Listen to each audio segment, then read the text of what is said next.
The night my mother stopped answering the door, the house learned to breathe without her. That first silence sat in the hallway like a coat left on a peg. On the small kitchen table, a single birthday candle waited upright in an old jam jar.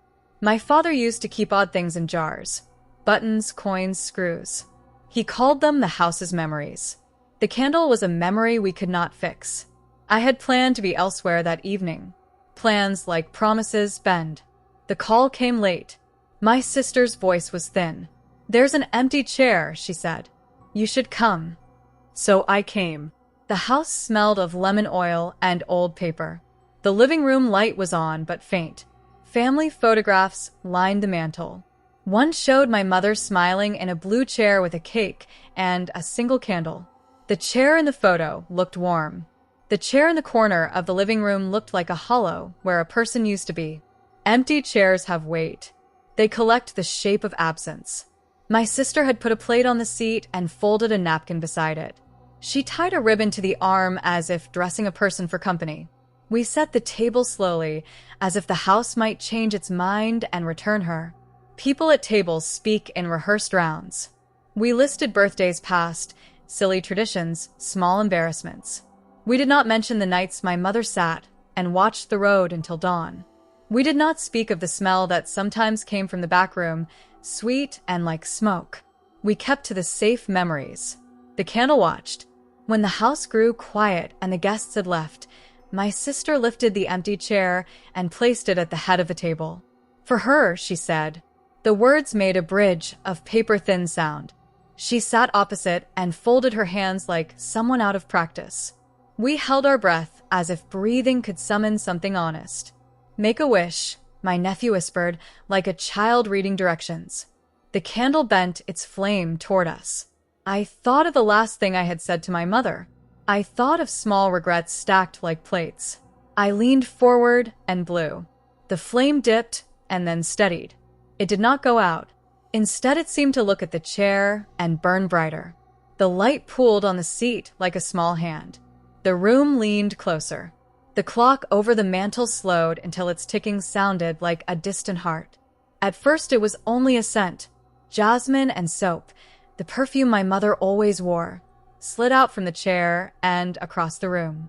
It hit us like a small hand on the throat. My sister began to hum a tune I knew, a thread of sound that was only hers. The chair gave a soft, hollow sigh. The ribbon on the arm fluttered, though the curtains did not. The candle grew taller by the fraction of a breath. A shadow from the flame made a profile on the wall. It looked like my mother's face, older and fragile as paper. I did not see her at first. I felt a presence unsettle the air, like a window opened. The chair curved as if someone had settled into it. A fork slipped off the plate and clinked on the table. My sister reached and touched the cushion. Her fingers trembled as if touching warm skin. "You came," she whispered. Her voice was not the voice used for furniture. It was a voice for people. Tears cut thin rivers down her cheeks. "We brought cake." The chair answered in small ways. A breath left it that smelled like mashed potatoes and rain. I spoke before I could stop myself. I said stupid things. I was sorry I missed her. I should have called more. The chair reacted like kindness given and returned. Hours do strange work on grief. We traded confessions and small favors. Feed the cat. Bring the bills. Forgive the old dog. Each time we asked, the room gave a shiver or a slight nod that we read as answer.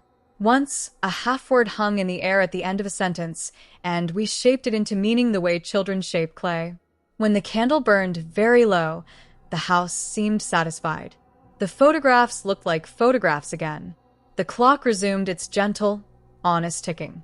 My sister fell asleep with her head on the tabletop. I washed the plate and watched the water run brown for a moment, like tea. By dawn, the cushion had smoothed and the ribbon lay in a neat loop at the foot of the chair. The indentation in the seat had eased. The house had returned to its old habits, but something small had changed. Grief had been allowed to sit and be seen. It had been given a chair and a candle. Months passed. We put the chair by the window now. Sometimes a plate sits there, sometimes a folded napkin. Every once in a while, the candle lights itself when no one remembers striking the match. The flame is stubborn and patient. I cannot tell you whether what sat in the chair that night was a ghost or a kindness our minds made in the dark. I can only tell you that the house learned a new way to hold things. It kept an empty chair from being simply void.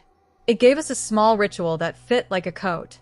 If ever you find an empty chair where someone used to sit, light a candle and speak the small truths you keep in your pockets. Say the things you leave unsaid. If the flame refuses to go out when you blow, do not fear. Sometimes the house is only reminding you that absence has a voice, and that voice deserves a seat. So gently,